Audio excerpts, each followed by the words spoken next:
Merci beaucoup. La dernière communication de cette première partie de l'après-midi va être faite par Madame Sylvie Guébélil, directrice générale du CESAP, par rapport à ces nouvelles organisations, nouvelles modalités du secteur médico-social, va nous dire un peu comment est-ce que, par rapport à des difficultés de réponse à une demande, des ruptures de parcours, on peut essayer de passer de dispositifs transitoires à un dispositif pérenne.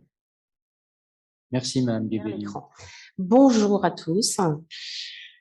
Merci à Madame Tesnas, à Monsieur Paulet qui m'ont proposé d'intervenir aujourd'hui lors de ce colloque du GPF. Merci à eux aussi pour leur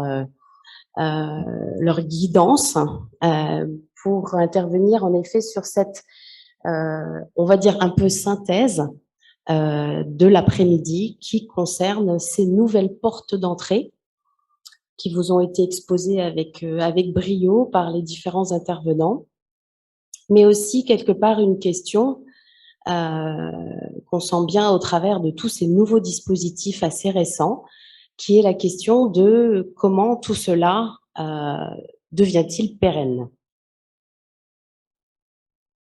Alors, du coup, j'ai résumé en trois axes de réflexion mon propos. Tout d'abord, la question qu'on peut se poser, finalement, c'est de savoir si ces nouvelles portes d'entrée, comme on peut les appeler, permettent de prévenir la rupture de parcours, puisque c'est tout de même de ça qu'elles sont en grande partie nées.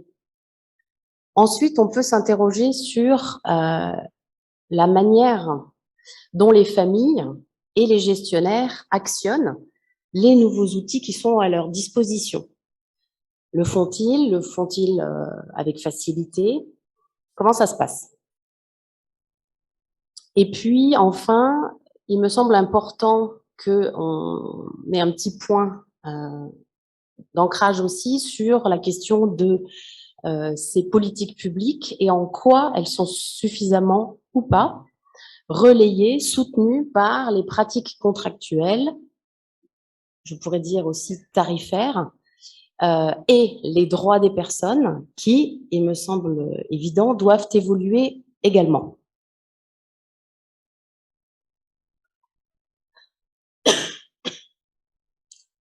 Alors, on m'a aussi demandé de vous réexpliquer, mais je suis sûre que vous savez déjà tout ça par cœur, quelques autres acronymes sympathiques de notre secteur ces dernières années, qui sont aussi des portes d'entrée, bien évidemment, pour prévenir les ruptures de parcours. On va dire que la plus ancienne d'entre elles maintenant, puisque je crois bien qu'ils ont peut-être 5 ans, les plus anciens PCPE. Donc, ce sont ces fameuses plateformes de compétences et de prestations externalisées. Les PCPE sont donc une manière de répondre à une possible rupture de parcours, de faire un lien avec des personnes sans solution, d'apporter des premières réponses et de pouvoir coordonner une partie de ces réponses en l'attente de solutions plus pérennes, du moins c'était le projet, et aussi plus adaptées, plus pérennes ou plus adaptées. On a bien sûr les fameux PAG, plans d'accompagnement globalisé, qui sont issus des GOS ou autres groupements de synthèse qui sont issus directement de la réponse accompagnée pour tous et qui sont des modules à la carte pour prendre en charge une situation très particulière et très complexe. Là aussi, on a maintenant cette habitude dans beaucoup d'établissements et services de participer à ces PAG. Et c'est une autre façon de venir répondre à ces besoins particuliers et complexes qui avaient tendance à finalement mettre en échec les acteurs traditionnels. Dernière née, qui est plus une modalité de travail, bien évidemment pour moi, et je pense quand on lit les textes, qu'une véritable nouvelle réponse. Il y a ces communautés 360. Bon, sur certains territoires, C'est très hétérogène, hein. Sur certains territoires, il y avait déjà beaucoup de coopération et d'interaction entre les acteurs. Mais disons que là, on a une officialisation d'une volonté de faire travailler, coopérer au service des réponses les acteurs. Donc, on a une réelle multiplication des possibilités de signaler les besoins des personnes polyhandicapées et de toute personne en situation de handicap, et du coup de traiter les situations de rupture de parcours. Alors, je vous ai mis quelques mantras, moi j'appelle un peu ça des mantras parfois. Donc, quand on est dans ces dispositifs ou quand on frappe à ces portes d'entrée, on est censé trouver tout ça, une réponse à tout et à tous. Alors, par exemple, dans les communautés 360, on répond à des questions extrêmement administratives. On répond même à l'adresse du site internet ou du contact de la MDPH. Je vous laisse apprécier en quoi ça peut être intéressant qu'un éducateur spécialisé ou un psychologue ou une assistante sociale d'un établissement médico-social réponde à ça sur ce fameux numéro vert. Mais bon, on répond. Accueillir avec la plus grande souplesse. Bon, ça, je pense que c'est quelque chose, voilà, qui était important et intéressant d'avancer dans les établissements, dans les institutions. Mais la plus grande souplesse, c'est quelquefois à la limite du funambulisme quand même. Impliquer le milieu sanitaire et le milieu ordinaire. Sur le milieu ordinaire, on avait clairement des progrès à faire et ces dispositifs ont beaucoup de mérite de nous y avoir poussés. Ça a été aussi illustré par l'intervenant kinésithérapeute. Ça peut aussi être en effet parce qu'on n'a plus le choix. Et puis impliquer le milieu sanitaire, ça fait longtemps qu'à la fois il existe de belles choses et qu'à la fois que sur certains territoires on essaye, mais qu'on y parvient difficilement. Ils ont leurs propres contraintes et leur propre logique. Il faut fabriquer artisanalement, à la carte.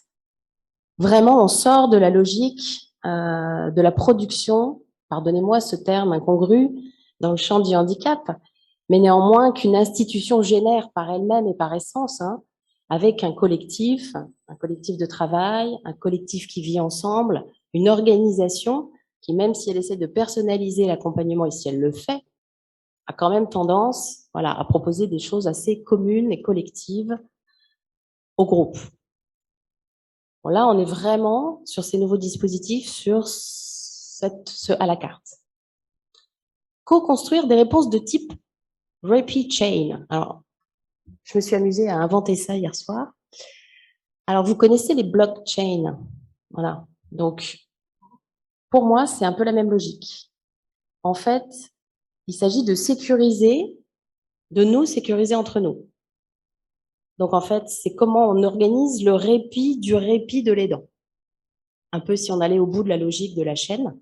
C'est-à-dire comment est-ce que même quand on répond à ces situations les plus complexes, les plus difficiles, qui ont été sans solution longtemps, comment est-ce qu'on organise les premières réponses, mais comment tout de suite on pense au deuxième rang de réponse qui vient soutenir, étayer, remplacer, comment dire, soulager parfois le premier répondant. Ça, c'est assez malin et ça contribue en fait à ce travail co-construit. Et je pense que c'est une bonne chose. Néanmoins, vous imaginez tout ce que ça génère comme organisation en amont. Et puis, évaluer la pertinence de la réponse, ça aussi, c'est assez, comment je pourrais dire, vertueux, puisque comme on fait du à la carte, comme on accueille avec souplesse, qu'on fabrique artisanalement ensemble, en pensant toujours au plan B, voire au plan C, eh bien, il s'agit de très régulièrement vérifier que ce qui se passe et la solution qu'on a mis en face, ça correspond bien. C'est pas forcément, avouons-le, quelque chose qu'on faisait si souvent avant. Donc, moi, j'aurais tendance à dire qu'on a fait beaucoup de progrès. Beaucoup de progrès en 5 ans. On a amélioré beaucoup d'aspects de l'accompagnement et je trouve que c'est plutôt très intéressant. Comment les familles s'en sont-elles saisies? Alors, ces dispositifs d'accompagnement innovants, moi, je trouve que, en grande partie, pour ces familles qui étaient peut-être un peu loin des solutions institutionnelles classiques, ça les réconcilie avec l'offre médico-sociale. J'ai des témoignages en tête de familles, des PCPE que gère le CESAP, mais aussi du DASMO, que gère le CESAP dans l'Oise, qui sont vraiment emblématiques d'une sorte de frayeur à l'orientation, notamment en masse, mais à l'orientation en institution, on va dire au sens large. Qu'on a vraiment dans ces dispositifs récupéré des familles, des personnes qui ne voulaient rien avoir à faire avec ce type d'accompagnement. Et c'était leur droit. Et on ne peut pas dire qu'on peut garantir que dans nos institutions, on soit toujours au top de la bientraitance, qu'on soit toujours au top de la personnalisation, de l'activité, voilà. Donc, un certain nombre de ces familles et de ces situations, finalement, ont découvert qu'on pouvait faire un travail voilà, assez subtil, dosé, adapté à leur côté. Et finalement, ont découvert qu'elles pouvaient quand même s'appuyer sur des professionnels médico-sociaux. Voilà, c'est plutôt une bonne chose. Ensuite, ces portes d'entrée, elles sont conçues pour être transitoires. Donc, je ne reviens pas sur le fait que c'est l'idée qui soutenait les PCPE, la création des PCPE. C'est dans une moindre mesure quand même ce qu'on espère quand on conclut un PAG, hein, c'est que ce sera quelque chose de transitoire et qu'on stabilisera une situation. Mais force est de constater qu'un certain nombre de familles, de personnes, de situations s'installent dans ce transitoire. Et on commence à avoir, avec quelques années de recul, des personnes à qui on propose une solution plus pérenne, mais qui n'en veulent pas. Et c'est plus un problème de confiance, c'est plus un problème de fléchage abusif, brutal, etc., ou d'orientation mal comprise. C'est juste que ça leur convient bien. Et pourquoi pas? Mais du coup, ces dispositifs, ils vont très vite être embolisés, puisqu'ils ne peuvent pas avoir de file active avec des entrées et des sorties. Qu'en est-il pour les personnes polyhandicapées? On peut quand même se questionner encore un peu plus loin, c'est-à-dire que ces formules transitoires, elles sont quand même, dans l'immense majorité, moi, des cas que je connais, de ces outils que nous gérons au CESAP, que gèrent certains de mes collègues d'autres organismes gestionnaires, sont quand même pas tout à fait en phase avec, moi, ce que je mettrais 3 points hein, pour qui me semblent être les traits caractéristiques du besoin d'accompagnement d'une personne polyhandicapée. Je dirais besoin d'accompagnement constant. Je dirais besoin d'expertise et d'observation au long cours. Et je dirais besoin de pluridisciplinarité. Or, il faut bien reconnaître, à part peut-être dans le cadre de certains PAG bien renforcés, que toutes les solutions type DASMO, PCPE, etc., peut-être c'est un peu moins vrai avec les masses externalisées, et donc intervention libérale, ponctuelle, ou voilà, ne sont quand même que des aspects partiels de ce qu'on est capable de faire quand on est accompagné par tout un plateau technique tout le temps. Du coup, mon évaluation de ces dispositifs sur cette question, voilà, est-ce que ça répond aux personnes polyhandicapées, aux familles, à leurs besoins? Je dirais que clairement, ça leur apporte plus de choix, mais que je ne suis pas sûre qu'on ait assez de recul pour se rendre compte aussi de peut-être ce que ça peut induire comme effet pervers. Comment les investissons-nous, les gestionnaires? Alors, j'ai bêtement été chercher dans le dictionnaire la définition d'un dispositif ou d'une plateforme. Bon, ce sont des mesures prises, des moyens mis en œuvre pour une intervention précise. Bon, ça vous a été magnifiquement illustré cet après-midi. Mais finalement, c'est en effet plutôt un agencement, une articulation de moyens. Et d'ailleurs, c'est bien en lien avec ce que je vous ai dit juste avant. C'est-à-dire qu'on agence, on articule, on est moins dans le faire tout le temps. Vous voyez bien la différence. Alors, CQFC, ce qu'il faut comprendre, c'est qu'en effet, un dispositif, une plateforme, ça s'inscrit dans une politique qui doit déployer des moyens adaptés, lesquels doivent s'articuler, sinon ça ne fonctionne pas. Petite alerte. Si on parle coût, finalement, tout ça, ça a quel coût?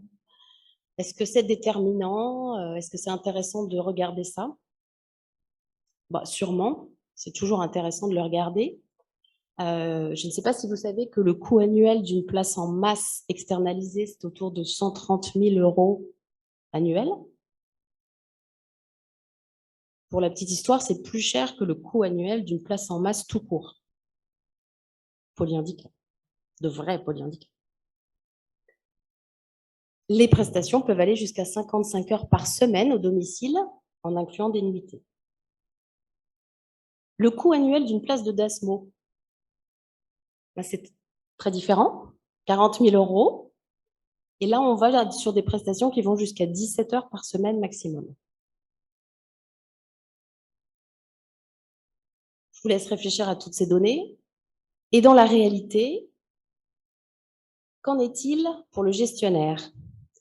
Alors, on a quand même, on sent et on constate à chaque fois qu'on a des entretiens avec les agences régionales de santé, on voit bien que cette transformation est largement négociée entre les établissements et les autorités publiques. Elle est déjà largement ouverte. Et pour plein de bonnes raisons, la plupart d'entre nous, on y adhère. Parce qu'il y a toutes les bonnes choses que je vous ai décrites précédemment et qu'on voit bien que ça intervient en complément et que c'est tout à fait, par certains côtés, vertueux. Mais on peut aussi constater que ça reste assez inégalement utilisé. C'est vrai sur des logiques territoriales. Certains territoires sont très en avance, d'autres encore vraiment en questionnement, voire en retard, on pourrait dire. Et puis, ça reste assez différent. Ça m'a encore été dit ce matin en Seine-et-Marne par la direction de l'autonomie de l'ARS. Ça reste encore assez différent entre secteur enfant, secteur adulte. Et puis, ça reste même assez différent parfois entre types de déficience. Et là, on voit bien, par exemple, je pense que ce sera très bien expliqué ensuite par nos collègues des tout-petits, que sur la scolarisation, on voit bien qu'il y a des déficiences, des types de handicap qui ont été servis très tôt par l'éducation nationale, là où le polyhandicap rencontre seulement un certain nombre de possibilités d'enseignement spécialisé, notamment en milieu externalisé, depuis très récemment. Alors, cette transformation de l'offre qui est certaine, il me semble qu'il faut la soutenir de façon contractuelle. Et c'est aussi comme ça qu'on réussirait à passer du transitoire au pérenne. Il y a donc des moyens inégaux sur le territoire, sur les territoires et en fonction des types d'établissements à compenser. On voit bien quand même que l'empilement de ces nouveaux dispositifs a quand même créé, surtout parce que ça s'est fait aussi rapidement, un petit millefeuille, dont nous sommes assez friands dans ce pays, qui commence à être difficilement lisible pour les usagers. Voilà.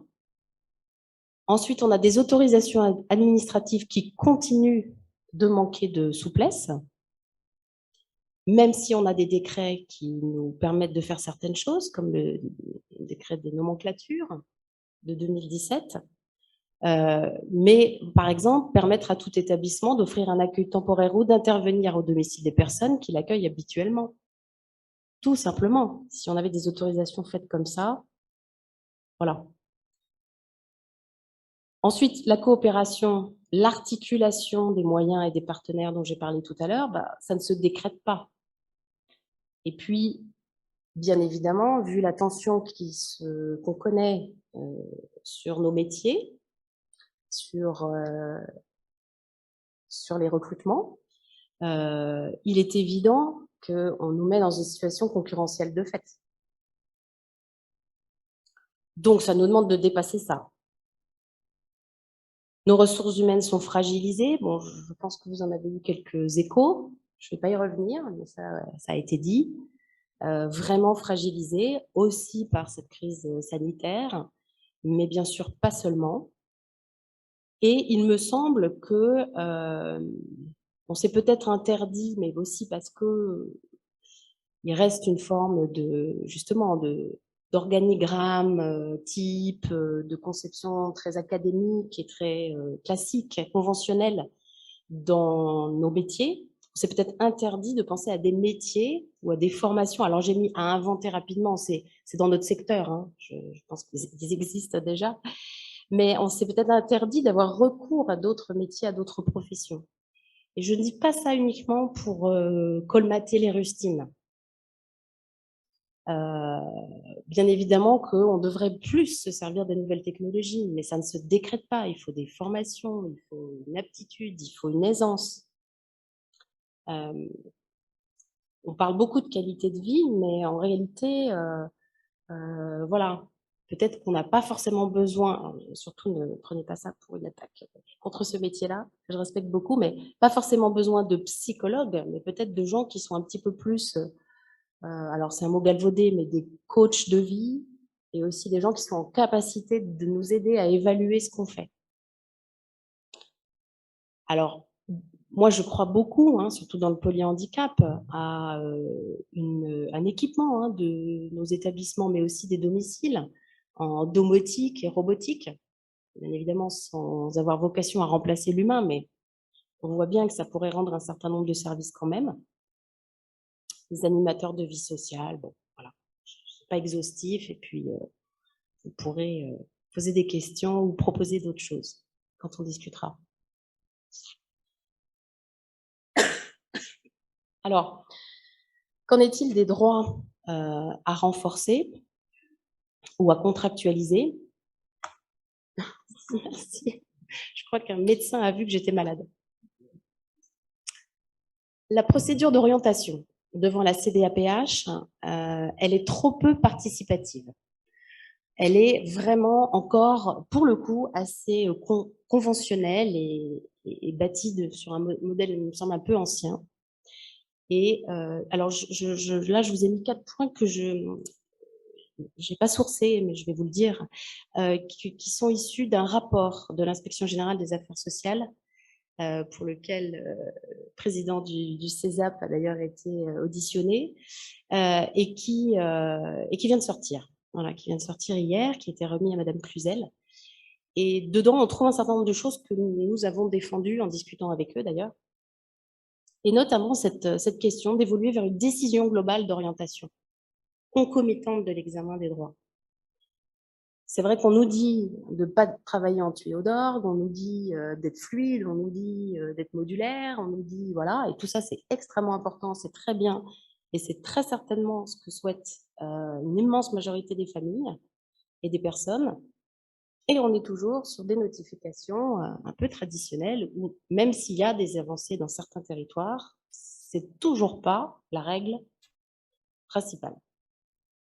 Sur la fluidité des parcours, il me semble que on peut l'améliorer en élargissant les possibilités d'accueil et d'accompagnement temporaire, là aussi sans orientation préalable en fait. Je pense pas qu'on soit à risque là-dessus, personne en fait. Donc je comprends pas toujours pourquoi il y a besoin d'une autorisation pour quelque chose de temporaire. Je pense que ça rajoute des délais, je pense que ça... Sur la tarification des ESMS, parlons-en quand même. Elle est perçue depuis de nombreuses années comme un frein, clairement, à la fluidité des parcours. Et notamment, on a pu évoquer le fait que être souple, être modulaire, être adapté, c'est très bien, mais ça veut dire accepter qu'à un instant T, l'ensemble de nos places ne soit pas pourvues à 100%. Donc, on ne peut pas avoir des objectifs assez ambitieux de taux d'occupation et nous demander une extrême souplesse.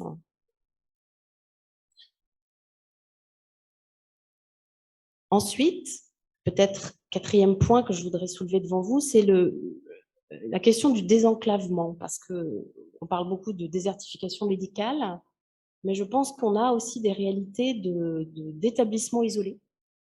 Et comme on entend bien qu'on doit se rapprocher des partenaires sanitaires, du milieu ordinaire, qu'on doit faire des alliances, qu'on doit coopérer, voilà, il y a quand même des territoires, objectivement, où c'est extrêmement difficile.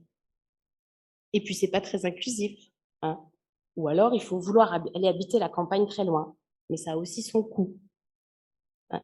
Même EDF, non, France Télécom, je vais dire une bêtise, ne veut plus maintenant qu'on construise des lotissements et a dit qu'il ne câblerait plus et n'emmènerait plus la fibre dans des endroits où c'est trop loin des grands réseaux de communication.